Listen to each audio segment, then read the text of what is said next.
വിശ്വാസത്തിന്റെ തലത്തിൽ ഇതുപോലെ ഒരു അവസ്ഥയുണ്ട് കേട്ടോ. ആത്മീയമായ കണ്ണുകൾ അടഞ്ഞു പോവുക, വിശ്വാസത്തിന്റെ തലം മ്യൂട്ടായി പോവുക, മനസ്സിലാക്കാൻ പറ്റാത്തൊരവസ്ഥയിലേക്ക് ബ്ലൈൻഡ് ആയിട്ട് പോവുക. നമ്മുടെ കൺമുൻപിൽ കുറെ കാര്യങ്ങളുണ്ട്, പക്ഷെ നമുക്ക് കാണാൻ പറ്റുന്നില്ല. നമ്മളുടെ മുമ്പിൽ അവിശ്വാസം എന്നത് ഒരു മതില് പോലെ ഉയർന്നു നിൽക്കുവാണ്. ഇന്നലെ പോറ്റിയ ദൈവമാണ്, ഇന്നും ദൈവത്തിന് നമ്മളെ പോറ്റാൻ പറ്റും, പക്ഷെ ഇന്ന് അത് വിശ്വസിക്കാൻ പറ്റുന്നില്ല. ഇന്നലകളിൽ വിശ്വസിക്കാൻ പറ്റിയിരുന്നു. ഒരു പക്ഷെ വിശ്വാസത്തിൽ വളർന്നു എന്ന തോന്നലായിരിക്കാം. കുറെ നാളായില്ലേ ഭക്തി എന്ന് പറഞ്ഞ് നടക്കണു, അങ്ങനെ ഒരു ചിന്തയായിരിക്കാം. കുറെ നാളായില്ലേ, അതായത് അഡ്വാൻറ്റേജും ആയിരിക്കാം ഡിസഡ്വാൻറ്റേജും ആയിരിക്കാം. നമുക്ക് തോന്നുന്നു കുറെ നാളായി ഒരു കാര്യമില്ലേ, നമ്മൾ ഒരുപാട് ചെയ്ത് കഴിയുമ്പോൾ അതിന്റെ ബേസ് ആദ്യമായിട്ട് ചെയ്യുമ്പോൾ നമ്മൾ എന്തൊക്കെ കാര്യങ്ങൾ ശ്രദ്ധിച്ചോ അതൊക്കെ വിട്ടിട്ട് നമുക്കതൊരു വ്യായാമം പോലെ നമ്മൾ എന്നും ചെയ്യുന്ന ഒരു ഹാബിറ്റായി മാറുന്ന ഒരു അവസ്ഥയുണ്ടല്ലോ. അതുപോലെ വിശ്വാസം നമ്മൾ എല്ലാ കാര്യങ്ങളും ചെയ്ത് ഇങ്ങനെ പോകുന്ന എന്നുള്ള ഉപരിയായിട്ട് ഒരു ടച്ച്, ഒരു ഹൃദയത്തിന്റെ ഒരു ഇൻപുട്ട്, ഹൃദയം കൊണ്ടുള്ള ഒരു അവസ്ഥ അതില്ലാണ്ടാവുന്നു. ഒരു ആത്മാർത്ഥത നമ്മൾ അറിഞ്ഞുകൊണ്ട് ചെയ്യുന്നതല്ല, പക്ഷെ എന്തോ ഇവിടെ ഒരു സിൻസിയാരിറ്റി കുറവ്. ആദ്യം കാലങ്ങളിൽ നമ്മൾ ഒരു കാര്യം ചെയ്യുന്ന സമയത്ത് നമ്മൾ അതിനകത്ത് ഒരു മുഴുവൻ കോൺസെൻട്രേഷനും മുഴുവൻ ശ്രദ്ധ ഇടുമല്ലോ. പിന്നെ അത് നമുക്ക് അറിയാവുന്ന കാര്യമാകുമ്പോൾ അത് നമ്മൾ ഓട്ടോമാറ്റിക്കലി ഇങ്ങനെ അങ്ങ് ചെയ്തു പോകും. പക്ഷെ വിശ്വാസത്തിൽ നമ്മൾ എപ്പോഴും ഒരു ബ്രേക്ക് എടുത്തിട്ട് ഇരുന്നിട്ട് എല്ലാ കാര്യങ്ങളെ കുറിച്ച് റിവൈൻഡ് ചെയ്തുകൊണ്ടേയിരിക്കണം. എപ്പോഴും കർത്താവിന് മുമ്പിൽ ഒരു കുട്ടിയെ പോലെ ആയിരിക്കാനേ പാടുള്ളൂ, ഒരു അധ്യാപകനെ പോലെ ആയിരിക്കാൻ പാടില്ല. ഒരു കുട്ടിയെ പോലെ ആയിരുന്നാൽ മാത്രമാണ് ഒരു അധ്യാപകനായ ദൈവത്തിന് നമ്മളെ പഠിപ്പിക്കാൻ പറ്റുക. നമ്മൾ തന്നെ അധ്യാപകനായി മാറിയാൽ, മറ്റുള്ളവരുടെ സുവിശേഷം പറയുമ്പോഴല്ല ഞാൻ പറയുന്നത്, മറിച്ച് ആത്മാവിന്റെ വെളിപ്പെടുത്തലുകൾ കിട്ടണമെങ്കിൽ നിങ്ങളൊരു കുട്ടിയെ പോലെ ആയിരിക്കണം. അപ്പം എന്താ കർത്താവ് ഇതിനെക്കുറിച്ചുള്ള ആ ഒരു അവസ്ഥ നമ്മളിൽ എപ്പോഴും നിലനിർത്തണം. ഒരു ശിശുവിന്റെ അവസ്ഥ നമ്മളിൽ എപ്പോഴും നിലനിർത്തണം. എന്താ കർത്താവേ ഇപ്പം എന്താ കർത്താവേ നടന്നുകൊണ്ടിരിക്കുന്നത്, എന്താ കർത്താവേ ഇത്? അപ്പൊ നിങ്ങൾ 10 വർഷമായിട്ട് വിശ്വാസ ജീവിതത്തിലുണ്ട്. 10 വർഷം മുൻപ് ദൈവാനുഭവം കിട്ടിയതാ. ഞാൻ തന്നെ കുറെ അത്ഭുതങ്ങൾ ചെയ്തിട്ടുണ്ട്, എന്നിലൂടെ അത്ഭുതങ്ങൾ ചെയ്തിട്ടുണ്ട്. ഞാൻ സുവിശേഷം പറഞ്ഞിട്ടുണ്ട്, എന്നെ കുറെ പേര് കേൾക്കുന്നുണ്ട്. അല്ലെങ്കിൽ ഞാൻ ആ പള്ളിയിൽ പോകാൻ തുടങ്ങിയിട്ട് 10 വർഷമായി. ഇനി ഞാൻ ഒന്നേന്ന് തുടങ്ങണമെന്ന് നമുക്ക് തോന്നും. ഒന്നേന്ന് തുടങ്ങണം, അതാണ് പ്രശ്നം. അത് ദൈവത്തിന്റെ വല്ലാത്ത ഒരു മെന്റൽ എക്സസൈസ്. അത് സ്പിരിച്വാലിറ്റിയിൽ ഇതിന് വളരെ ഇമ്പോർട്ടൻ്റ് ഉണ്ട്. വീണ്ടും വീണ്ടും പൂജ്യത്തിലേക്ക് വരണം. നിങ്ങൾ 100-ലായിരിക്കും നിൽക്കുന്നത്, പക്ഷെ നിങ്ങൾ വീണ്ടും വീണ്ടും പൂജ്യത്തിലേക്ക് വരണം. ദൈവം നിങ്ങളെ എളിമപ്പെടുത്തി കൊണ്ടുവരും. അത് കർത്താവ് പറഞ്ഞിട്ടുണ്ട്, ഉള്ളവന് ഞാൻ വീണ്ടും നൽകും. അപ്പോൾ ഓൾറെഡി നിങ്ങൾ ഉള്ളവനാണെന്ന് ദൈവത്തിന് അറിയാം, പക്ഷെ അത് നിങ്ങൾ കൊടുത്തുകൊണ്ടിരിക്കുവാണ്. അപ്പം നിങ്ങൾ ഉള്ളവനായതുകൊണ്ടാണ് നിങ്ങൾക്ക് കൊടുക്കാൻ പറ്റുന്നത്. അപ്പം നിങ്ങളിൽ ഒരു നിറവിൻ്റെ കുറവ് വരുന്ന സമയത്ത്, നിങ്ങളത് ആ ഒരു ഹമ്പിളായിരിക്കുന്ന സമയത്ത്, ആത്മാവിൽ ഒരു എളിമ നിലനിന്ന സമയത്ത് ദൈവം വീണ്ടും നിങ്ങളിൽ അത് നിറച്ചുകൊണ്ടേയിരിക്കും. സോ എപ്പോഴും ഒരു പൂജ്യത്തിലേക്ക് വരുന്നതിനെ കുറിച്ച് നിങ്ങൾ ചിന്തിക്കണം. ഇപ്പം ഞാനിപ്പോൾ ഒരു വീഡിയോസ് ചെയ്യുന്നുണ്ട്, ചിലപ്പോൾ അതിനൊരു സ്വീകാര്യത കിട്ടിക്കഴിയുന്ന സമയത്ത് ഒരിക്കലും അതല്ല ഇമ്പോർട്ടൻറ്റ്. നമ്മൾ വീണ്ടും പൂജ്യത്തിലേക്ക് വരണം. ആദ്യകാലങ്ങളിലെ എത്ര നിസ്സഹായമായി നമ്മൾ ഈ കർത്താവിന് മുമ്പിൽ ഇരുന്നിട്ട്, കർത്താവേ ഇങ്ങനെ എനിക്കിത് എന്താ ചെയ്യേണ്ടെന്ന് അറിയുന്നില്ല കർത്താവേ എന്ന് പറഞ്ഞിട്ടുള്ള അതേ നമ്മളിലേക്ക് നമ്മൾ മടങ്ങി വരണം. ആ കർത്താവിലേക്ക് നമ്മൾ മടങ്ങി വരണം. കർത്താവേ എനിക്ക് അറിയത്തില്ലേ, ഇത് എന്താണെന്ന് എനിക്ക് അറിയുന്നില്ലേ, എനിക്ക് മനസ്സിലാകുന്നില്ലേ എന്നുള്ള ഒരു അവസ്ഥയിലേക്ക് നമ്മൾ, അതിലൊരു എളിമപ്പെടൽ, അതിലൊരു അഹങ്കാരത്തിൻ്റെ ആവശ്യമൊന്നുമില്ല. നമ്മളെല്ലാവരും കുഞ്ഞുങ്ങളാണ് കർത്താവിൻ്റെ മുമ്പിൽ, അല്ലേ? അപ്പോൾ അങ്ങനെ ഒരു മടങ്ങിവരവ് ഉണ്ടാകുമ്പോൾ നമ്മുടെ വിശ്വാസം എന്നത് പിന്നെയും കുഴിച്ച് ആഴങ്ങളിലേക്ക് പോകും. അവിശ്വാസം എന്നത് എന്ന് പറഞ്ഞാൽ, നിങ്ങൾക്ക് വിശ്വാസത്തിലായിരിക്കുമ്പോൾ നിങ്ങൾക്ക് എന്തൊക്കെ കാര്യങ്ങൾ മനസ്സിലാകുന്നു, ആ കാര്യങ്ങളൊക്കെ അവിശ്വാസത്തിലായിരിക്കും നിങ്ങൾക്ക് മനസ്സിലാവില്ല. ഇപ്പം ഞാൻ ഈ കഴിഞ്ഞ ദിവസങ്ങളിൽ ഞാൻ വലിയൊരു സാമ്പത്തികമായിട്ടുള്ളൊരു ആവശ്യം വരുന്നുണ്ട്. അപ്പം അതിനെക്കുറിച്ച് ഞാനിങ്ങനെ ആകുലപ്പെടുവാണ്. അപ്പം ഞാനിങ്ങനെ അതിനെക്കുറിച്ച് ആകുലപ്പെട്ടുകൊണ്ടിരിക്കണം, ഞാൻ കൂടുതൽ ചിന്തിക്കുന്നില്ല. അപ്പം ഞാനെൻ്റെ ഒരു സുഹൃത്ത് വിളിച്ചപ്പോൾ ഞാനിവിടെ സംസാരിക്കുകയാണ്. അപ്പോൾ അവൾ സംസാരിക്കുന്നതിനിടയിലാണ് ഞാൻ റിയലൈസ് ചെയ്യുന്നത്, ഇതിലും വലിയ ആവശ്യങ്ങൾ വന്നപ്പോൾ കർത്താവ് കാത്തിട്ടുണ്ട്, അല്ലെങ്കിൽ കർത്താവിനെ പോറ്റിട്ടുണ്ട്. പിന്നെ എന്തുകൊണ്ടാണ് എനിക്ക് ഇപ്പം ഇത് വിശ്വസിക്കാൻ പറ്റാത്തത്? സോ എൻ്റെ വിശ്വാസം എവിടെയോ കുറഞ്ഞു. ഞാൻ കുറച്ച് പ്രാക്ടിക്കൽ ആവാൻ തുടങ്ങി. ഇവിടെ അതാണ് പ്രശ്നം. വിശ്വാസികൾക്ക് പ്രാക്ടിക്കൽ ആവേണ്ട, ഒരുപാട് പ്രാക്ടിക്കൽ ആവാൻ പറ്റത്തില്ല. കാരണം എങ്ങനെയാണ് ദൈവം നമ്മളെ പോറ്റുന്നതെന്ന് ചിന്തിച്ചാൽ അതിനകത്തൊരു ലോജിക്കും നമ്മുടെ ബുദ്ധി കൊണ്ട് മനസ്സിലാക്കുന്ന കാര്യങ്ങളില്ല. ബുദ്ധി കൊണ്ട് മനസ്സിലാക്കുന്ന കാര്യങ്ങൾ ഉണ്ടെങ്കിൽ അവിടെ വിശ്വാസത്തിൻ്റെ ആവശ്യമില്ല. കാരണം നമ്മൾ ബുദ്ധി ഉപയോഗിച്ചത് മനസ്സിലാക്കും. ഇപ്പോൾ 40 വർഷം തളർന്നു കിടന്ന ഒരാൾ സൗഖ്യപ്പെട്ടു എന്ന് പറയുന്നതിനകത്ത് ഒരു പ്രാക്ടിക്കലായിട്ട് ചിന്തിച്ചാൽ, ബുദ്ധിപൂർവ്വമായിട്ട് ചിന്തിച്ചാൽ പല പ്രശ്നങ്ങളുണ്ടായിരിക്കും. മരിച്ചവൻ ഉയർത്തു എന്ന് പറഞ്ഞാൽ എങ്ങനെ വിശ്വസിക്കാൻ പറ്റും? It's all about faith. So ആ ഫെയ്ത്താണ് നമ്മുടെ സമ്പത്ത്. അത് വെച്ചിട്ടാണ് നമ്മൾ പോരാടാൻ പോകുന്നത്. ലോകത്തോടും പോരാടാൻ പോകുന്നത്, നിങ്ങളെ എതിർക്കുന്ന മനുഷ്യരോട് പോരാടാൻ പോകുന്നത്, നിങ്ങളെ ചുറ്റും നിൽക്കുന്ന പൈശാചിക ലോകത്തോട് പോരാടാൻ പോകുന്നത് ഫെയ്ത്ത് കൊണ്ടാണ്. ഇപ്പം എനിക്ക് ഒരാൾ, ഇപ്പോൾ അച്ഛൻ്റെ പ്രസംഗങ്ങളിൽ ചിലപ്പോൾ നിങ്ങൾ കേൾക്കാറുണ്ടായിരിക്കും, ശപിച്ചു, നിങ്ങളൊരാൾ ശപിക്കുന്നു, നിങ്ങൾക്കെതിരെ മന്ത്രവാദം ചെയ്യുന്നു, നിങ്ങളെ നശിപ്പിക്കാൻ വേണ്ടി. അതൊക്കെ വലിയ വലിയ കാര്യങ്ങളാണ്. പക്ഷെ ഇപ്പം നിങ്ങൾ ജോലി ചെയ്യുന്നിടത്ത് നിങ്ങളുടെ കൂടെയുള്ളവർ നിങ്ങൾക്കെതിരെ പാര വയ്ക്കുന്നു, നിങ്ങൾ ഉപദ്രവിക്കുന്നു, നിങ്ങൾക്ക് വേണ്ടി ഇങ്ങനെയുണ്ട്. എനിക്ക് ഇടയ്ക്ക് തുറക്കുമ്പോൾ കിട്ടാറുണ്ട്, എൻ്റെ സാഹചര്യം അനുസരിച്ച് ദൈവവചനം തരാറുണ്ട്. ദുഷ്ടർ എനിക്ക് ചുറ്റുമുള്ളത് കൊണ്ട് എന്നെ നിരപ്പായ വഴിയിലൂടെ നടത്തണമേ. അതായത് നമ്മുടെ ഒരു വീഴ്ചയും പാളിച്ചയും നോക്കിയിരിക്കുന്ന മനുഷ്യന്മാർ നമുക്ക് ചുറ്റുമുണ്ട്. അതുപോലെ നമ്മളെ തളർത്താനും തകർക്കാനും കാത്തിരിക്കുന്ന മനുഷ്യന്മാർ നമുക്ക് ഇടയിൽ ഉണ്ടാകുമ്പോൾ കർത്താവിന്റെ കരം പിടിച്ചിട്ട് വേണം നടക്കാൻ. അപ്പോൾ കർത്താവ് നമ്മളെ ഇവരുടെ ഇടയിൽ കൂടെ നടത്തിക്കൊണ്ട് പോകും. എൻ്റെ ശത്രുക്കളുടെ മുമ്പിൽ എനിക്ക് വേണ്ടി വിരുന്നൊരുക്കുന്ന എൻ്റെ രക്ഷകൻ. അതിലൊക്കെ നമുക്ക് വിശ്വസിക്കാൻ പറ്റണം. അപ്പം എനിക്ക് വിശ്വാസമുള്ളപ്പോൾ ഞാൻ വിശ്വസിക്കുകയാണ്, എൻ്റെ ശത്രു എന്തൊക്കെ ചെയ്താലും സ്വർഗത്തിലായ അപ്പൻ ബൈബിളിൽ പറയുന്നുണ്ട്, എന്നെ കാക്കുന്നവൻ ഉറക്കം തോന്നുന്നില്ല. He's alive and he can protect me. Faith. അപ്പോൾ ഫെയ്ത്ത് ആണ് പാലം. നിങ്ങളുടെ സമാധാനത്തിലേക്കുള്ള പാലം ഫെയ്ത്താണ്. അവിശ്വാസത്തിൽ നിൽക്കുമ്പോൾ നിങ്ങൾക്ക് സമാധാനം ഉണ്ടാവില്ല. അപ്പം ഞാൻ എനിക്ക് വിശ്വാസം കണ്ടെത്താൻ പറ്റാത്ത സമയങ്ങളിൽ എനിക്ക് ഉണ്ടായിട്ടുണ്ട് എൻ്റെ പ്രൊഫഷണൽ ലൈഫിലും. അപ്പം എനിക്ക് ആങ്സൈറ്റി കൂടി, അതെന്നെ ബാധിക്കാൻ തുടങ്ങി. ഞാൻ ഭയങ്കര കോൺഷ്യസ് ആവാൻ തുടങ്ങി. ഇനിയിപ്പോൾ അവരെന്നെ ഉപദ്രവിക്കും, ഇവരെന്നെ ഉപദ്രവിക്കൂ, പക്ഷേ ഇനിയിപ്പോൾ അടുത്ത പ്രശ്നം എന്താണ് ഇവരുണ്ടാക്കാൻ പോകുന്നത്, ഇങ്ങനെ എനിക്ക് ഭയങ്കരമായിട്ട് പ്രശ്നം ഉണ്ടാവാൻ തുടങ്ങി.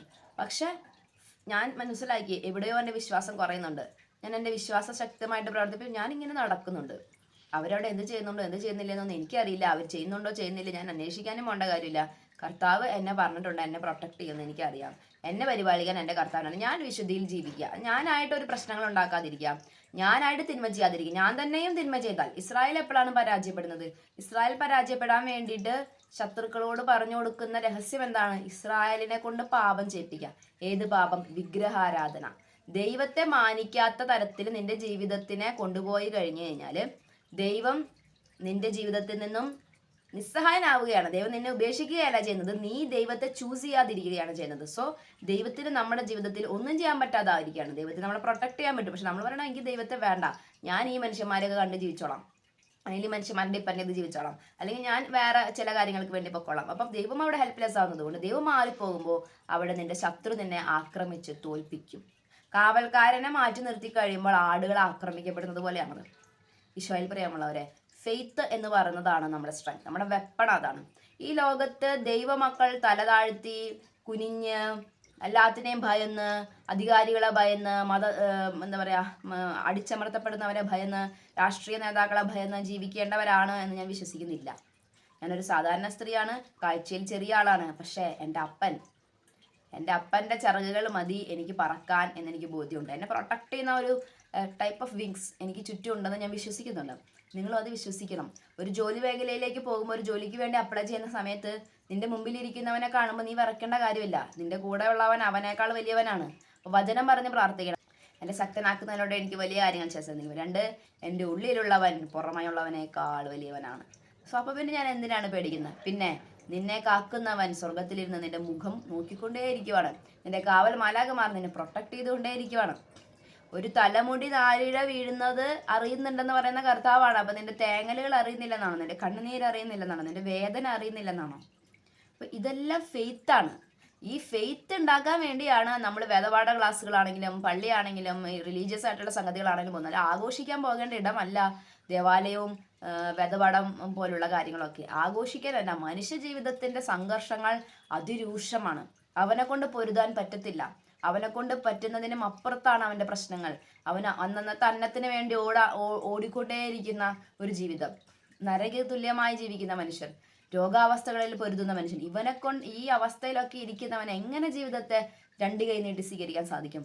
അപ്പം അവിടെ കൊണ്ടുവരാണ് ആത്മീയത, സ്പിരിച്വാലിറ്റി, അല്ലെങ്കിൽ അതിലൂടെ വരുന്ന വിശ്വാസം. ഇതെല്ലാം എന്തോ ഒരു നന്മയ്ക്കായിട്ടാണ്. അല്ലെങ്കിൽ ഇതിന് പുറകിൽ എനിക്ക് മനസ്സിലാകാൻ പറ്റാത്ത ഒരു ആത്മീയ തലമുണ്ട്. It's a different topic. അതവിടെ നിൽക്കട്ടെ. നമ്മൾ ഫെയ്ത്തിനെ കുറിച്ചാണ് പറയുന്നത്. വിശ്വാസം കൊണ്ട് നീ ഇതിനെ ജയിക്കാൻ പോവാണ്. എന്നെ ദൈവം ഇങ്ങനെ സൃഷ്ടിച്ചിട്ടുണ്ട് എങ്കിൽ എൻ്റെ അപ്പനാണ് തീരുമാനിക്കുന്നത് എന്നെ എങ്ങനെ സൃഷ്ടിക്കണമെന്ന്. എന്നെ ഈ ചെറിയ രൂപത്തിൽ അല്ലെങ്കിൽ ഈ ഒരു അവസ്ഥയിൽ ദൈവം എന്നെ സൃഷ്ടിച്ചിട്ടുണ്ടെങ്കിൽ എൻ്റെ വിശ്വാസം കൊണ്ട് ഞാൻ ഈ ലോകത്തിൽ എൻ്റെ നാമം എഴുതിക്കും.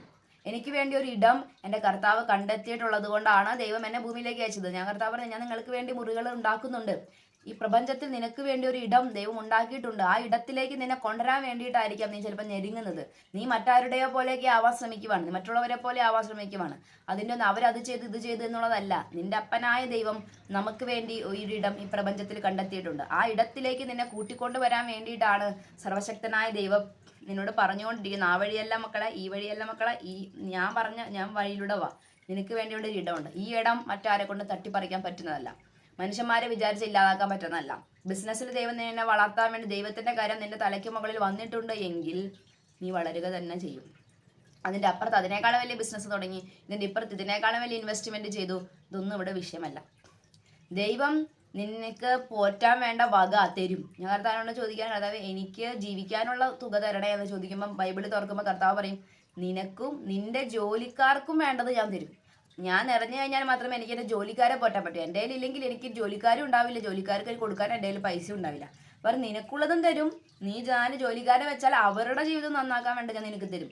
അങ്ങനെ എൻ്റെ അപ്പം പറഞ്ഞിട്ടുണ്ടെങ്കിൽ, എൻ്റെ കൺമുമ്പിൽ 10 രൂപ പോലും ഇല്ലാതിരിക്കുന്ന സമയത്താണെങ്കിലും അങ്ങനെ ഒരു സ്വർഗസ്ഥനായി അപ്പം പറഞ്ഞിട്ടുണ്ടെങ്കിൽ ഞാൻ വിശ്വസിക്കുകയാണ്, തരും. ഞാൻ വെയിറ്റ് ചെയ്യാണ്, തരും. ഞാൻ എന്നെ കൊണ്ട് ചെയ്യാൻ പറ്റുന്നതൊക്കെ ചെയ്യുന്നുണ്ട്, ബാക്കി കർത്താവിൻ്റെ കയ്യിലാണ്. ഫെയ്ത്ത് വരുമ്പോൾ നമ്മുടെ ആന്തരിക നയനങ്ങൾ തുറക്കപ്പെടും. ആത്മീയമായ അന്ധത മാറിക്കിട്ടും. നമുക്ക് കാര്യങ്ങൾ കാണാൻ പറ്റും. ഇതുവരെ പോയിട്ടത് ദൈവമാണ് ആരോഗ്യം തന്നത്, വളർത്തിയത്. ദുരിതങ്ങൾക്കുണ്ടായത് കൊണ്ട് പോലും ദൈവം എൻ്റെ ജീവിതത്തിൽ ഒരു നന്മയായിട്ട് മാറ്റിയിട്ടുണ്ട്. മനുഷ്യന്മാരുടെ തിന്മ മറ്റൊരു സൈഡിലുണ്ടാകും. അവരിലൂടെ നിങ്ങളിലേക്ക് വന്ന മുറിവുകളും ദുഃഖങ്ങളും സങ്കടങ്ങളൊക്കെ ഉണ്ടാവും. പക്ഷെ എന്നാലും എൻ്റെ അപ്പൻ എന്നെ പ്രൊട്ടക്ട് ചെയ്യാൻ പറ്റും. ചില മനുഷ്യർ വളരെ ഇന്റലിജന്റ് ആണ്. നിങ്ങളുടെ ബുദ്ധി കൊണ്ടൊന്നും ആലോചിച്ചാലും നിങ്ങൾക്ക് അവരോട് പൊരുതാനൊന്നും പറ്റത്തില്ല. ഞാൻ എൻ്റെ നിസ്സഹായമാകുന്ന ഒരുപാട് സിറ്റുവേഷൻ ഉണ്ട്. ഞാൻ നല്ല ഒരാളായതുകൊണ്ടല്ല ഞാൻ പറയുന്നത്, അവസ്ഥകളാണ് ഞാൻ പറയുന്നത്. ചിലപ്പോൾ നമുക്ക് മനസ്സിലാവുന്നുണ്ട് മറ്റാൾ ഇന്റലിജന്റ് ആണ്, പക്ഷെ അതിനോട് റെസ്പോണ്ട് ചെയ്യാൻ പോലുള്ള ഒരു നോളജ് നിങ്ങൾക്ക് ഉണ്ടാവില്ല. നമുക്കിതെല്ലാ നോളജിലേക്കും പോയി കഴിഞ്ഞാൽ നമ്മുടെ മനസ്സും എന്താ പറയുക ഇരുട്ട് നിറഞ്ഞതാകും. നമുക്ക് അതിൻ്റെ ആവശ്യമില്ല. നമുക്ക് ദൈവത്തോട് പറഞ്ഞാൽ മതി, ദൈവമേ ഇങ്ങനെ ഒരു കാര്യം നടക്കണുണ്ട്, ഇതിനെങ്ങനെ ഹാൻഡിൽ ചെയ്യണമെന്ന് പോലുള്ള അറിവ് എനിക്കില്ല. ഇതെന്നെ പറ്റിക്കാൻ കുറച്ച് പേര് റെഡി ആവുന്നുണ്ടെന്ന് ഞാൻ അറിയുന്നുണ്ട്. എന്നെ ഉപദ്രവിക്കുന്ന കുറച്ച് മനുഷ്യരുണ്ട്. അല്ലെങ്കിൽ ജീവിതത്തിൽ ഈ മേഖലകളിലൊക്കെ ഞാൻ സ്ട്രഗിൾ ചെയ്യുന്നുണ്ട്. എന്ത് ചെയ്യണമെന്ന് എനിക്ക് അറിയുന്നില്ല. ഒരു കുട്ടിയെപ്പോലെ അപ്പനായ ദൈവത്തിന് മുമ്പിൽ ഇരിക്കുമ്പോൾ അപ്പം പറഞ്ഞു തരും, മക്കളെ ഞാൻ നോക്കിക്കോളാം, ഇതെല്ലാം ഞാൻ നോക്കിക്കോളാം, നീ എന്നിൽ വിശ്വസിക്കുക മാത്രം ചെയ്യുക. വിശ്വാസ പ്രഖ്യാപനങ്ങൾ നടത്തിയിട്ട് മാത്രമേ ദൈവം അത്ഭുതങ്ങൾ ചെയ്തിട്ടുള്ളൂ. രക്തസ്രാവക്കാരി മാത്രമാണ് എളുപ്പത്തിൽ അനുഗ്രഹം അടിച്ചു മാറ്റിയത്. അത് അവളുടെ വിശ്വാസം കൊണ്ടാണ്. പക്ഷെ യേശുവായിട്ട് അത്ഭുതങ്ങൾ ചെയ്ത സമയത്തൊക്കെ യേശു ആദ്യം ചോദിക്കുന്നുണ്ട്, നീ രക്ഷപ്പെടുമെന്ന് നീ വിശ്വസിക്കുന്നുണ്ടോ? നിന്റെ ഹൃദയത്തിൽ വിശ്വാസമില്ലാത്തിടത്തോളം അവിടെ ഒരു അനുഗ്രഹത്തിന്റെ സാധ്യതയില്ല. അപ്പം നീ നിന്നെക്കൊണ്ട് മരിച്ചുപോയ ഒരാൾ നീ ഇവിടെ നിന്ന് പറഞ്ഞാൽ മതി, അവൻ അവിടെ ഉയർക്കുമെന്ന് പറയുമ്പോൾ ദൈവം ഈശോ തന്നെ സന്തോഷം കൊണ്ട് അത്ഭുതപ്പെടുന്നുണ്ട്. ഇത്രയും വലിയ വിശ്വാസമാണ് ഈ ലോകത്തിന്റെ കുറുകെ ഒരു പാലമിട്ട് നടക്കാൻ ദൈവമക്കളെ സഹായിക്കുന്ന ഘടകം. അറ്റ് എനി കോസ്റ്റ് വിശ്വാസത്തെ നിങ്ങൾ മുറുകെ പിടിക്കണം.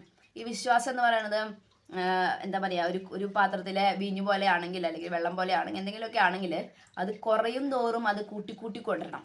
നമ്മൾ ഓരോ വിശ്വാസം കൊണ്ട് അത്ഭുതം കാണും തോറും നമ്മുടെ വിശ്വാസം കുറയുന്നില്ല എന്ന് നമ്മൾ ഉറപ്പുവരുത്തണം. നമ്മൾക്കൊരു അമിത പരിചയം ഉണ്ടാവാൻ പാടില്ല. നമുക്ക് എപ്പോഴും ഒരു കുട്ടിയുടെ മനസ്സിൽ വിശ്വാസത്തിന് വേണ്ട കാര്യങ്ങൾ ചെയ്യണം. വിശ്വാസ പ്രഖ്യാപനം, വളർത്താൻ വേണ്ട എല്ലാ കൗതാശിക ജീവിതമാണെങ്കിലും വിശ്വാസ പ്രമാണം ചൊല്ലുന്നതാണെങ്കിലും ബൈബിൾ വായിക്കുന്നതാണെങ്കിലും ആ വിശ്വാസം എപ്പോഴും വളർത്തിക്കൊണ്ട് ആ തീ എപ്പോഴും കത്തിച്ചുകൊണ്ടേയിരിക്കണം. ആ തീയിൽ നമുക്ക് ലോകത്തെ കാണാൻ സാധിക്കും, ലോകത്തെ നേരിടാൻ സാധിക്കും. നമ്മൾ ഒരിക്കലും ഇരുട്ടിലായി പോകത്തില്ല. ലോകത്തിൻ്റെതായിട്ടുള്ള അന്ധതകളും അതിൻ്റെ മാനിപ്പുലേഷൻസും ലോകത്തിൻ്റെതായ രീതിയിൽ നിങ്ങളെ തകർക്കുക എന്തൊക്കെ വന്നാലും അത് നമുക്ക് അവയർനെസ് പോലും കിട്ടുന്നില്ല. എന്തൊക്കെ കാര്യങ്ങൾ നമുക്ക് മനസ്സിലാവുന്നില്ല. ലോകത്തിൻ്റെ അത്രയും കണ്ണിങ് അല്ല നിങ്ങൾക്ക് ബുദ്ധിപരം അത് മനസ്സിലാവുന്നില്ലെങ്കിൽ പോലും നമ്മുടെ ഉള്ളിലെ വെട്ടം നമുക്ക് അപരിചിതമായ ഇരുട്ടിനെ പോലും ഇല്ലാതാക്കും. സോ ഉള്ളിൽ വിശ്വാസത്തിൻ്റെ തീപ്പന്തം കത്തിച്ചു വയ്ക്കാം. നിങ്ങളുടേത് അത് തീപ്പന്തമാണോ, തീയാണോ, ദീപമാണോ എന്നൊക്കെ അനുസരിച്ചിട്ടാണ് നിങ്ങൾക്ക് ചുറ്റും പ്രകാശം ഉണ്ടാകാൻ പോകുന്നത്. വിശ്വാസത്തിൽ വളരാൻ ദൈവം എന്നെയും നിങ്ങളെയും അനുഗ്രഹിക്കട്ടെ. ആമേൻ.